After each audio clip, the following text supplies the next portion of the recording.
it's a very good context. Bad planning by organizers, delaying timelines, and visual effects, suffers due to that every time. That's the reason why you wanted to delay for later. Yes. So my friends, now you understand why an organizers doing bad planning can pain people in visual effects so much, and even the audiences, they don't get to see their movies on time, or sometimes they do, but then the effects don't finish, right? So it's a good start to kickstart this topic. But actual topic was, should we change the name of visual effects? Because word effects, we are about high impact today. Every movie in Hollywood, and quite a few movies in Bollywood as well today. The significance of visual effects is growing. The number of film houses that are now understanding the importance and starting their own visual effects houses is huge. So, Prasad, why don't you kickstart with how NYVFX Wala came about, and Ajay Devgan films, and does that make a difference? More actors, more film houses starting their VFX shops. Hi everybody. The whole idea of starting VFX Wala was not of partnering with an actor or a studio as such, but doing a work or the kind of work we wanted to do in the way we wanted to do. And luckily for us, it took us a while for people to understand the kind of work we do and the deliveries and all the stuff.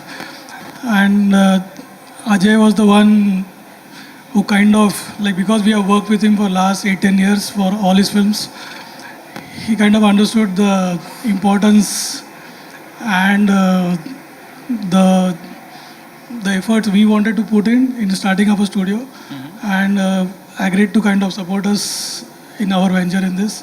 Right. And it has helped because he also produces films. Right. So we have our own set of clients with us. Yes. It helps us to run So what I was asking is I've also been in part of movie making. I've been on the direction side and worked on the teams, and I see that when it comes to visual effects, sometimes some directors are very pro VFX, some are like, "Arey, technical hai." So now when an Ajay Devgan and you partner to start an NYVFX Wala, does it really impact when you are dealing with any kind of other producers or is it same? No, what is happening with my company is because we are only into VFX, and we are working with directors and producers who are coming to us only for VFX projects. It's not like a regular Hindi films where in the end the work comes and we try to deliver the work. Right. So we are involving right from the beginning for the scripts, designing the sequences, planning the shoot, and it will change. Means I've been doing this for last 15-20 years, but last 2-3 years it has actually changed the way the producers and directors are looking at VFX. Earlier we were post-production people. Right now we are part of the production, right from the pre to the production and obviously the post. Right. Pete, is it different down here? You've been Bahubali, and in the South, we would like to ask Madhu as well. In the South, visual effects has a very different esteem in the team from day one, and it's growing in Bollywood, right? So I wouldn't say so much is different from Bombay, but to be frank, my Bombay experience is relatively limited. South experience is quite high. Bombay experience is not so much because I've not had the opportunity. Compared to the West, very much different. Very much different. Compared to what I was when I first came. When I first came here, the amount of pre-production planning was reduced. It was literally just a case of, the worst 4 words that we have in post, which is fix it in post. That was completely proliferant. And the reason VFX existed at that particular point in time was to resolve mistakes. very few directors or producers would actually actively utilize VFX to its full potential. It was there as a time-saving and redirection of funds to deliver a product. That was its pure purpose. Nowadays, we're actually starting to get some producers and directors who are utilizing the medium in the way in which it needs to be utilized, which is how we're kind of doing it in the West.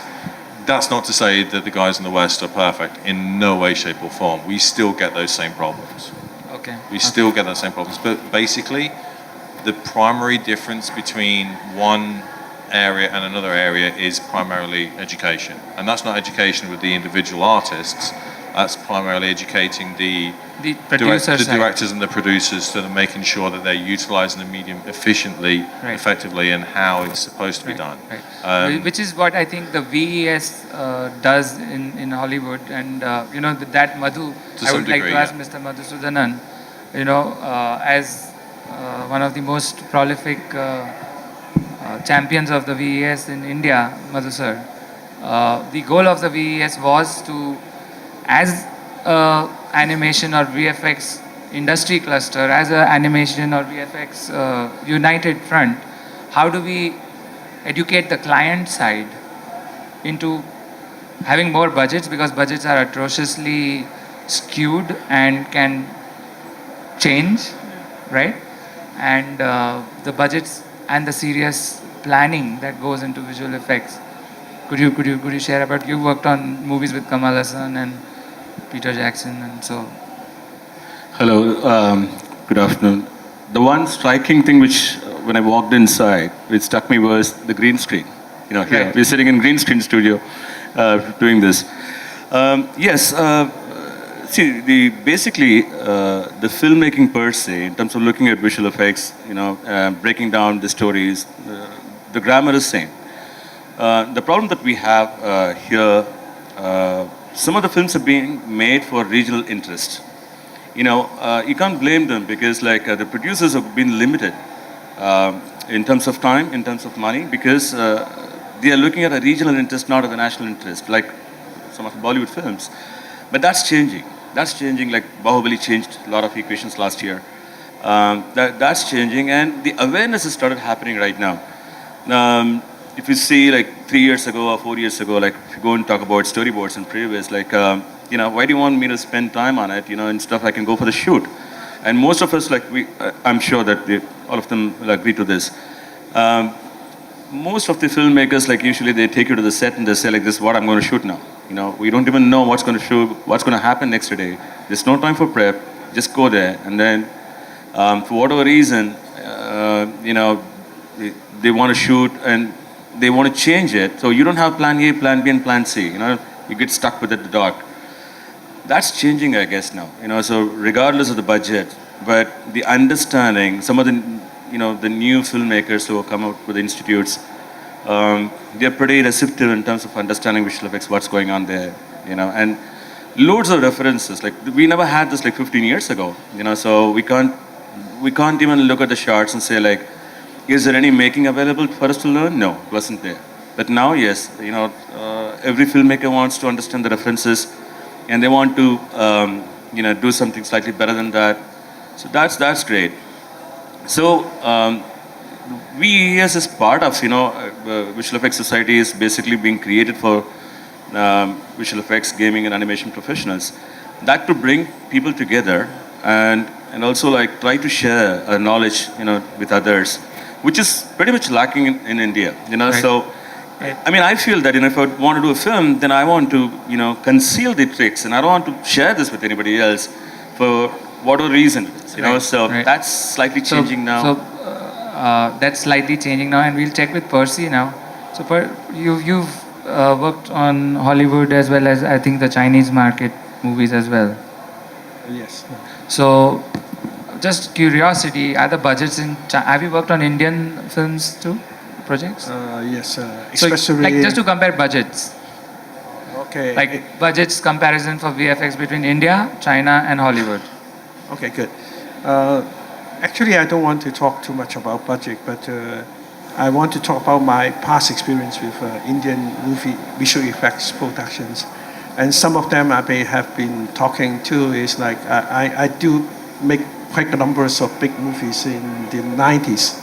Maybe when Past Eyes knows, we've been working on Jeans, we've been working on Duplicates, we've been working on Indians, all these movies. To answer some of the Pete's questions, so those days when we do visual effects, we have a reason. Duplicate, we have to do impersonation between one person. One person have to have a few roles, and for Jeans, then we have to have a lots of things like the skeleton dancings, whatever. So that was very prepared and not just like what you said to fit. So in terms of China's, we also do quite a bit of visual effect, but both India and China, we face the same thing, that is localization. People are doing things locally and bringing in supervisions and technologies from overseas to enhance their local works.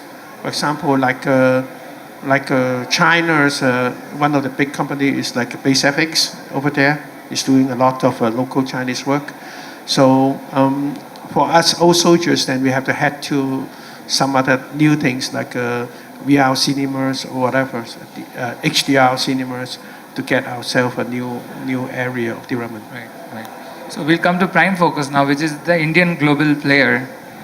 And so what's the perspective from your vantage point, you know? So Shadab here from Prime Focus. First of all, it's an honor to share this dais with the industry stalwarts. We have some geniuses out here, and kind of agree with almost everyone. We've got post-production houses across the globe where a lot of script, a lot of filmmaking is making a difference in today's world. There's kind of agree, as everybody said. We've been all started being involving right from the storyboarding, the concept stage, wherein the DOP, the cinematographer, the art direction, our visual effects team works closely with them, and somehow we ensure that the product which comes across end of the day is suiting their availability, suiting the actors' availability, making sure that whatever they've think about, whatever they were thinking of, or whatever they were aspiring of, end of the day, that product is what they have in their hand. Like my question, I want to since we are all in the business of the space, the point here is, are budgets increasing? And if budgets are increasing, if the work is also increasing, then it's the value of the work, right? So there is something called at par. Sometimes visual effects tends to be a lot of labor, and when your visual effects tends to be a lot of labor sometimes, and the money earned by the artist or by the studio is very at par. Itna kaam karo, itna hota hai. It's like you making money for the sweat. But because it is also such a high-end thought process of designing, it's so much about experience. It's about creating the wow factor that actually compels people to come and pay thousands of rupees for the tickets, right? So it should be definitely not at par for the sweat that is done, but it should have a premium value attached, which is only when all the hard work done by the visual effects companies can grow. So have we seen that in the last year or two, the kind of movies that have succeeded, they had a lot of visual effects. Bajirao Mastani had a lot of visual effects. Bahubali, so many other movies had a lot of visual effects. If we are not able to increase the cost per work of visual effects, then my question is, how are we going to grow? Very rightly put, actually. Because the recent films... And I'd like to invite the audience to ask questions, because it's not audience, it's all industry people. And you may have more pertinent questions than I do, because you are in the business. Yeah. So I want to quickly add a point here. In the last 2 years, we've seen big production houses, Bajrangi Bhaijaan, Houseful 3, you can talk about Welcome Back. These films had a decent budget. Now, decent is an understatement, when it comes to kind of films. So when I compare it with the Bahubali, maybe no. But then yes, Bajrangi Bhaijaan had a certain audience in mind. They had a certain pattern. Are you talking standalone VFX or packaged with post and DI and? I would say all of these. You know, Okay. As So a in package. case of Prime Focus, Yes, probably, but considering we have Yeah. DI, VFX both in house. It was a great medium because what Kabir Khan would have visualized in an end product. We were very close to what he would vision for the film, especially the climax sequence for Bajrangi. Houseful 3, we've done amazing CGI work. I'm sure you've seen the film, so you would know. The castle, the ant sequence, the football, there was all CGI. So, end of the day, yes, producers like Sajid Narjadwala and the other production houses they do realize the value of visual effects, the time required to achieve the visual effects in a film. Also, the edit stage, it's a big thing, the edit stage of a film, wherein a director or a DOP or the producer of the film gets ample time to take a call whether they should or they shouldn't involve a few sequences in the film. So that's one area where the budget takes an important role. For me, I mean, as somebody who has a boutique facility, boutique being we're under 100 guys, we're not like a major, we haven't got like thousands and God knows how many shifts running daily. So we've got one office that's here in Hyderabad. So we've struggled with the financial models that are there within the industry. And again, it's not just here, it's overseas as well. And primarily, just going full circle, it's down to education. The issue is that we are determined as product. We're determined as product, not labor. We are actually a labor-based model, but we're actually being billed as product. Now, when it comes to product, you ask somebody, right, how much for a house? We get asked several months before we go to floor, how much for 15 minutes, 30 minutes of CG? Well, that's all subjective to what is actually within it. So we can't actually quote on it. And let's say these guys also have the same problems. It's like, how much for 15 minutes worth of CG? I can do you 15 minutes worth of CG in 10 seconds. It'll be of a box rotating, but that'll be it. It won't be 10,000 guys running over horseback over a hill, fighting arrows and shooting shit and what have you. It will be just a rotating box. So it's a case of, my analogy that I always tend to give to producers is, how much for a meal? The meal could be, just rice and dal, or it could be, a 3-course banquet at a 5-star.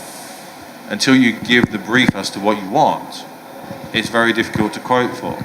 So the way that we tend to do it as a studio now, and we've managed to do it with some productions, it's not worked with every production, but it's worked with some, is that we bill based on labor. So we give an estimation of how much work is required based on the inputs that has come through. If that brief changes, as per, and this is getting it right, getting it in black and white on the contract, make sure that any change or any addition is billed. And we advise to the production. We advise consistently. We have bi-daily meetings. This is on track. This is delayed because of such and such. This is in advance because of this. And this is the change in the billing, so that the production can visually see at a glance what the total cost is going to be at any given time. That's how we tend to do it. We've got ourselves into very, very sticky situations in the past where we've billed for fixed rate. And you're, for use of a better term, robbing Peter to pay Paul. You're estimating this much and you're trying to push to that amount. So any kind of profit margin you're dealing with, if there is a change, if there's a delay in the shoot, if there's something that's outside of your control and you still need to deliver by a certain point in time, you are going to push into that profit margin, and therefore you're going to actually go over and possibly even cost you money. So the production actually becomes a cost to the company. So going full circle on this thing, it's more along the lines of changing the model in which we work to bill. So a production can run for days, it can run for weeks, it can run for years.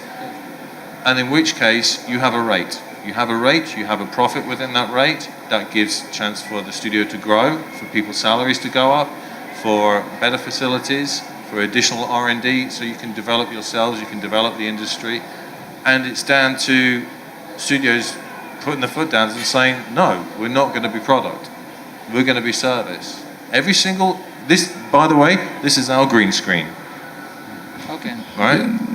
You'll notice it's not great Right. for one or two reasons. Now, the fact of the matter is, everyone who's shot in this floor, everyone who is shot in this floor is on service. Everyone is labor. Every single day, cameraman costs this much. A gaffer Right, so- costs this much, and so on. Right. So, So the why isn't the artist? Yeah. That's the So question. what my question was, are we being able to charge a premium, or are we charging labor? If we're charging labor, then if we are charging labor instead of premium, then how will we grow as an industry? And Anish had a question. Yeah. This mic is back. My question is slightly related to that. Like if you take smaller VFX shops, right, and you compare them to smaller animation studios, it seems like, you know, a smaller animation studio will start with service work, but eventually it will sort of graduate towards creating own IP, and, you know, that transition will happen over the years. But it seems that VFX studios have a tougher time doing that. Correct me if I'm wrong. Internationally, also, even studios that have worked on super hit Hollywood movies are kind of struggling. But you see content creators who are creating their own original 2D animation, 3D animation. I would say they're not struggling as much, and they seem to be able to graduate onto the next thing. Am I wrong, or is there the same reason? Because the billing is so, you know, strange that, you know, if a director changes his brief, it may not be built into the budget, so you're going to have to do it anyway. Or is that one of the reasons, maybe? Or From I don't know. what I've noticed overseas, sorry, I'll pass this mic in a sec. From what I've noticed overseas is that people do tend to fall into the same pitfalls. I've noticed several studios who are, in essence, facilities, who have gone into their own IP, who have tried it as their own project, and then if they're not going down the correct production process, they end up burning money because you have so many additional creative changes within those four walls. If they're not bringing in a third party to say, right, start, middle, end, this is the deliverable, and bringing somebody in who is experiencing that production process, then the entire thing is just going to snowball.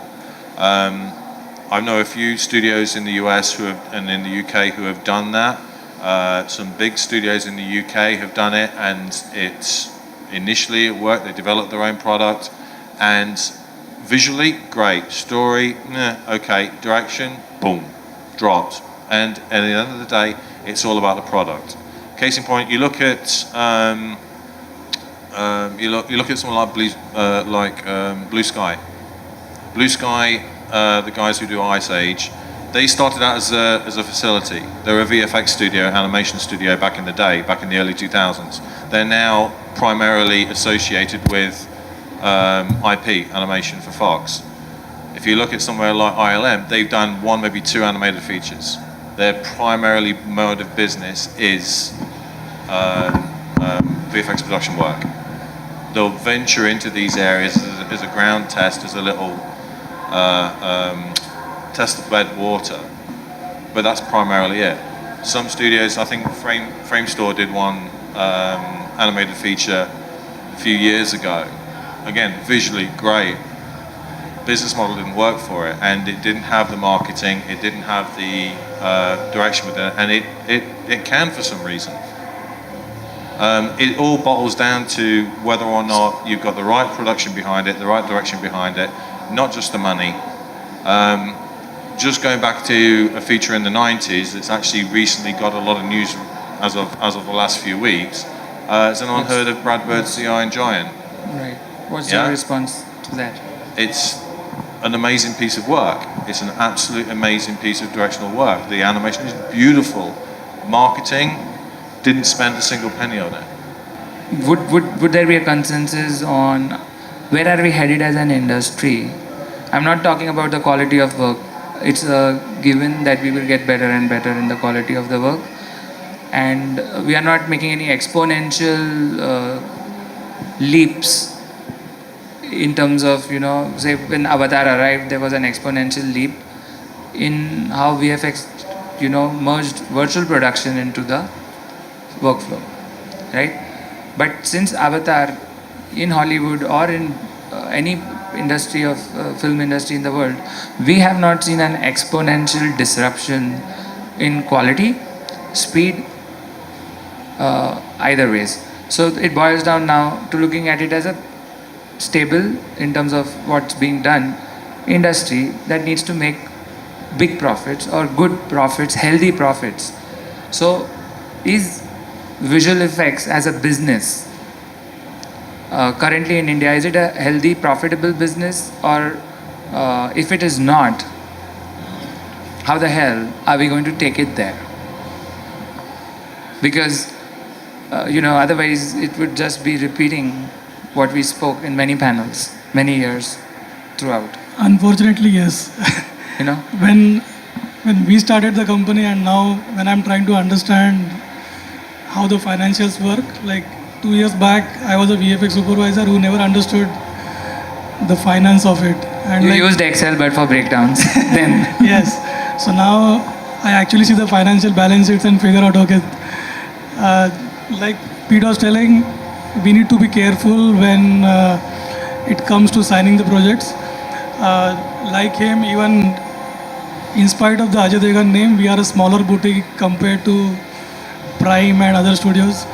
What we are doing is we are primarily... just 1 second. Can somebody ask the sound effects to reduce in... sorry. Yeah. What we primarily are doing is working with producers or directors whom we know. We don't have a marketing team or a sales team who's trying to actually pitch and get a project as such. So if somebody is calling us to do a project, they understand the effort we are putting it for that project and the value we are going to add for the project. It primarily comes from two sides. That's what I have been targeting most of the times. On the creative side, the director is standing, and on the viability factor, which becomes more when it comes to filmmaking in India at least, the producer is the one who is looking at me to make his project viable. So Prasad, say there's a director and a producer. Right. You got a buy-in from the director, ki, okay, this should not cost 1 crore, it should cost probably 1.8 crore. Because you're making the director, giving what the director envisions. But the producer's not convinced. So the director's more important to convince on budgets, or? I think it's the producer. What is happening is the director might have his vision, means obviously it has to be done. So director is the influencer here. There is the influence always. The guy signing the check is the producer always. So you need to take care of him. What happens is, like most of the films I am doing right now is I'm looking at more of the viability factor. Like a Bajirao, which is an example, or any other films you take.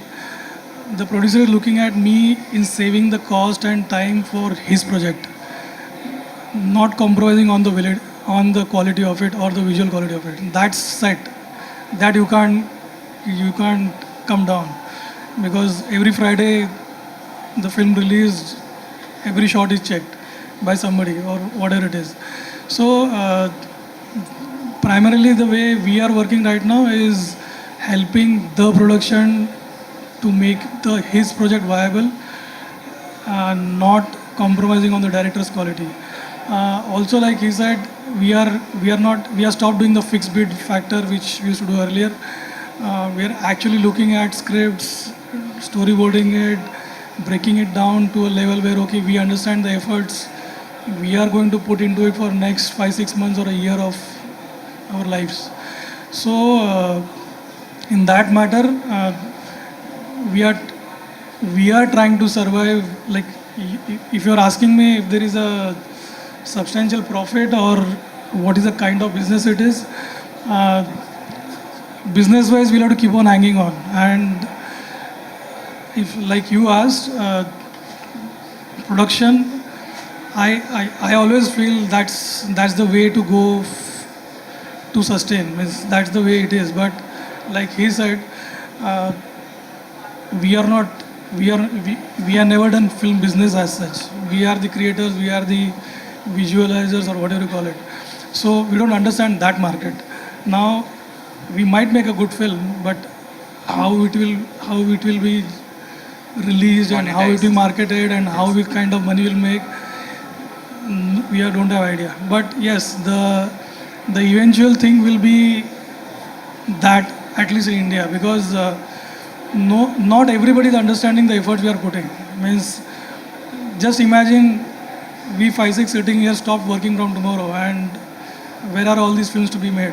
It's a very simple discussion we can have today. So 2 years later or 1 year later, we won't be seeing too many good films then. See, films will happen. Yeah. There is nothing stopping to it. It's about how they are made, how we help the director in storytelling, how we help the producer in keeping the product viable, and that experience, you are only paying for the labor, you are paying for the number of shots, you are paying for the number of minutes for it. You are not paying for the brain what we are using for delivering your shots. I think that's where we are lagging right now. Nobody is paying for his experience or my experience or his experience. Okay, It's just so कितना minute के लिए कितना पैसा लेगा. That's the thing. Means it's like he said, per square feet flat कितने का है. So Right.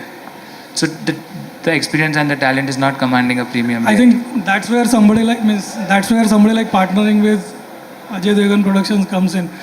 They are actually seeing the checks released, so they know the efforts and the cost going into it, and then it becomes serious. So he actually knows in last 8 months we are working on his film, and that's the cost already gone into it, which somewhere it's been communicated to the fellow actors, producers, directors, and also what is happening is the moment as a small studio, if I had 2-3 films lined up for a year, we are not chasing producers and directors. So at least we can expect not premium, but at least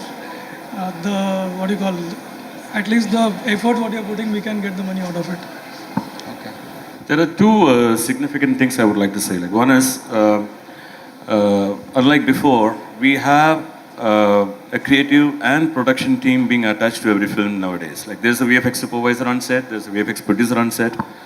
Unlike before, what typically happened, even now it's happening, but then the visual effects supervisor, producer being on set has become a culture now, like in the West.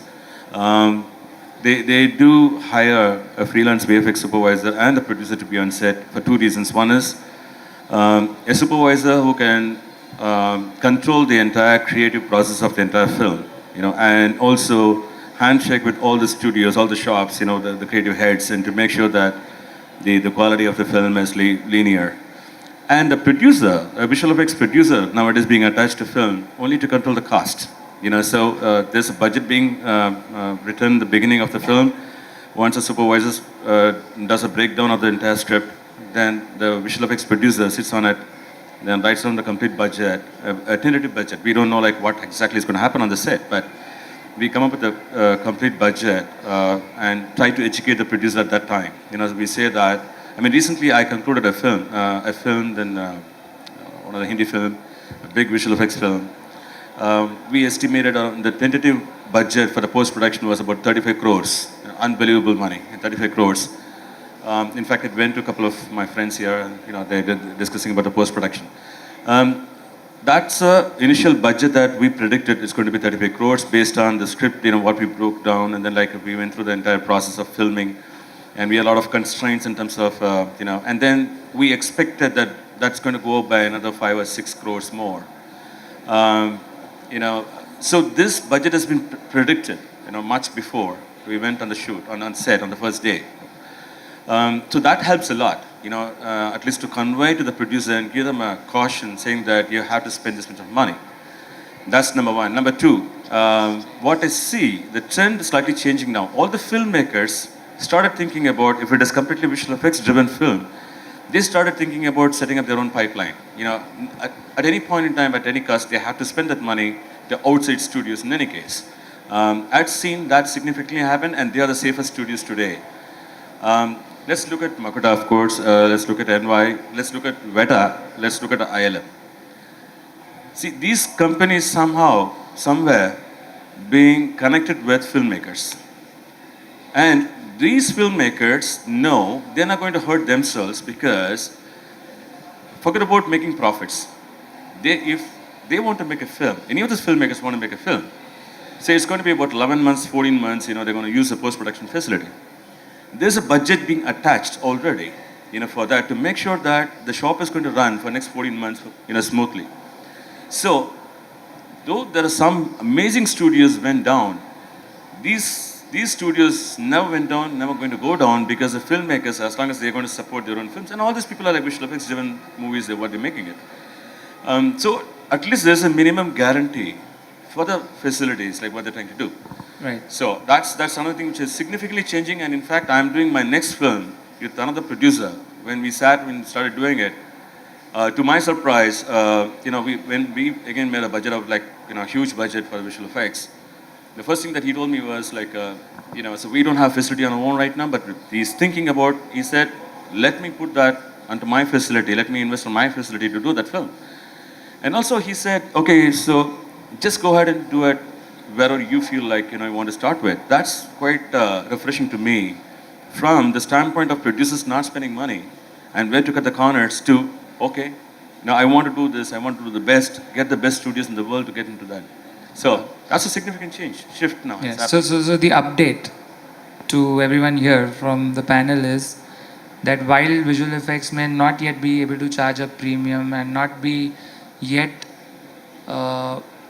as a business be a very big profitable model business, but for the artistic and the technical and the visual effects community, the good news is that with more and more film producers and actors and film houses looking at the fact that visual effects movies make big impact on the box office, are starting their own facilities, and once they have their own facilities, then the visual effects community gets a lot more strong base and a strong Yeah, I mean, and also one more point Yes. here is see, today the safest bet is as far as visual effects companies are concerned, I would say about 50 to 60 member team.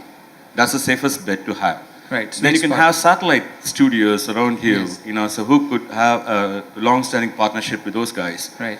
to create a pipeline, handshaking with them, and that's the safest way to go. So thank you so much, everyone. We're again following the VFX timeline, right? So we had an hour, but we've now crunched it to 45. That's how it happens. No. in You VFX. know what? In visual effects industry, we always say one thing: Yeah. no job is completed; it's always abandoned. It's abandoned. Right. So we are half rendered and ending this panel with a half render, and that's because of bad planning by the organizers, and that happens in movies where a movie producer is an organizer of the shoot or of the plan, right? So. Oh yeah, surely. So in a crunched half-rendered panel, we still managed to give across some points. I think we didn't get too much from Percy, and he's feeling like left out. So one small word from you about you've been hearing us talk. Are you in Hong Kong having similar issues, or are you commanding big premiums with your visual effects? Yeah, we do And then have. we'll end this. Yeah, we do have the same problem, and firstly, the budget is always audited by accountants, not really by the producers. And then the next thing, of course, come up is producer and directors always need a single word. It's like, I need the perfect jobs. And thirdly, I need to meet the schedule. And thirdly, there was a ceiling. So all this come up to be is like it's very difficult to keep a big studio at this moment. And for us, we have the same problem. It's like the bigger it is, the more difficult to keep. So we have to have alliances of small circles of visual effect teams to get ourselves to be effective, to meet the budgets, schedule, and so on. And at the end of the day, of course, China have this problem, and I think most part of the world may have faced the same thing. Is the budget spent too much on leading talents. And then the budgets that was kept for visual effects is always being cut because they have to face all these productions, over-budgeted production expense. At the end of the day, so you have to be a friend to the producer, then cut budgets. Thank you so much.